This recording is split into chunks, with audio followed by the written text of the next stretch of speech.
देश में इन दिनों लव जिहाद और लैंड जिहाद का मुद्दा गरमाया हुआ है।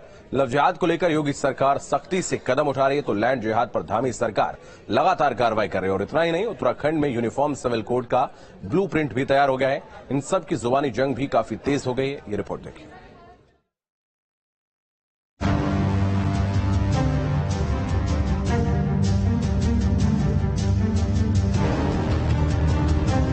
लोकसभा चुनाव से पहले देश में यूनिफॉर्म सिविल कोड पर बड़ी बहस चल गई है। उत्तराखंड में इसे लागू करने की तैयारी आखिरी चरण में है, तो विपक्ष ने भी आक्रामक रुख अख्तियार कर रखा है। इसके साथ मुस्लिम पर्सनल लॉ बोर्ड भी इसका कड़ा विरोध कर रहा है। पहले मौलाना अरशद मदनी ने कहा कि 1300 साल से किसी सरकार ने मुस्लिम पर्सनल लॉ नहीं छेड़ा। अब मौलाना तौकीर रजा ने लव जिहाद, लैंड जिहाद पर हो रही कार्रवाई के साथ यूसीसी को बीजेपी का चुनावी स्टंट करार दिया है।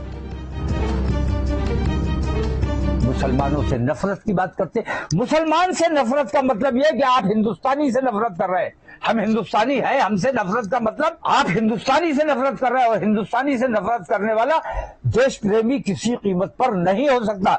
इन देशद्रोहियों का इलाज हुकूमत को करना चाहिए, और अगर हुकूमत इलाज नहीं करती है तो फिर हम अपनी मस्जिदों, अपनी दरगाहों की हिफाजत के लिए खुद बाध्य होंगे।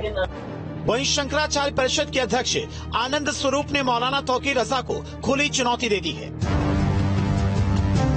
रोज आए दिन झूठी धमकियां देना, हिंदुओं को गाली देना, हिंदुओं के ऊपर अत्याचार करना और अनावश्यक, इसको पता नहीं कि लव जिहाद क्या है, इसको पता नहीं कि रोज लड़कियां हमारी ट्रैप हो रही हैं, सॉफ्ट टारगेट हो रही हैं, पूरे 10,000 लड़कियां हमारी गायब हैं, तो हम लोग चैन से जीने देंगे तुमको।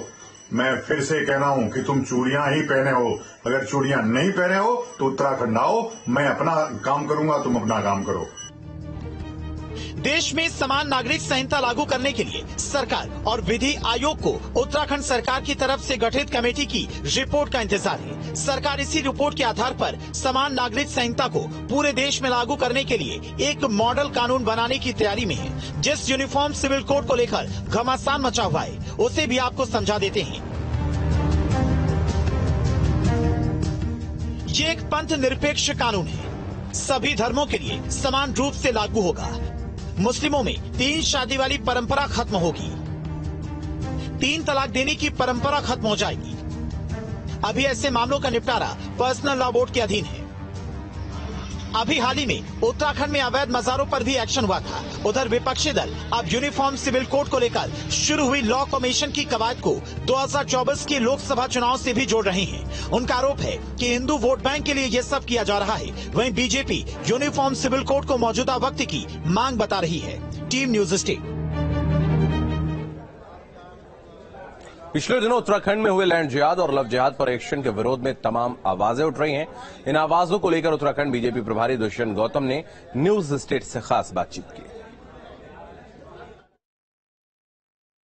उत्तराखंड में लव जिहाद मामले में अभी तक तनाव बना हुआ है। इस पर ज्यादा बातचीत करने के लिए हमारे साथ मौजूद हैं बीजेपी के राष्ट्रीय महासचिव और उत्तराखंड के प्रभारी दुष्यंत गौतम जी। गौतम जी, लगातार पलायन की खबरें आ रही हैं। कहा जा रहा है कि अल्पसंख्यक समुदाय के कई सारे लोगों ने पलायन किया है। किस तरीके से आप देखते हैं?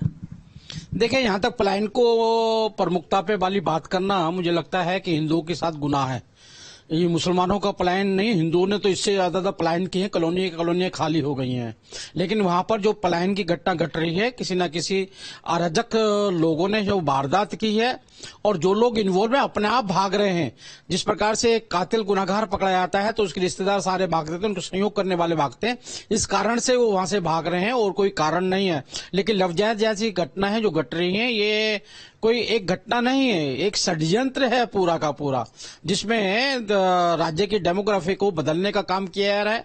और वहां पे अराजक लोग, देश विरोधी लोग, आतंकवादी लोगों को सहारा देने वाले और उनको बढ़ावा देने वाले लोग जिस प्रकार से काम कर रहे हैं, उत्तराखंड और देवभूमि और देश के अंदर ऐसा कभी भी बर्दाश्त नहीं किया जाएगा। और जो कहते हैं अपने गंगा जमुना तहजीब की बात करते हैं, उनको ये तहजीब भी खुद भी होनी चाहिए कि किसी की बहन बेटी को धर्म परिवर्तन कराना, उसकी इज्जत लूटना, उसको टुकड़े के अंदर कर देना, ऐसी वारदातें जो बढ़ रही हैं, ये कोई भी धर्म नहीं सिखाता है। आप चूंकि उत्तराखंड के प्रभारी हैं और लगातार इस तरीके की घटनाएं आ रही हैं, क्या आप मुख्यमंत्री से इस बारे में, इस विषय में बात करेंगे?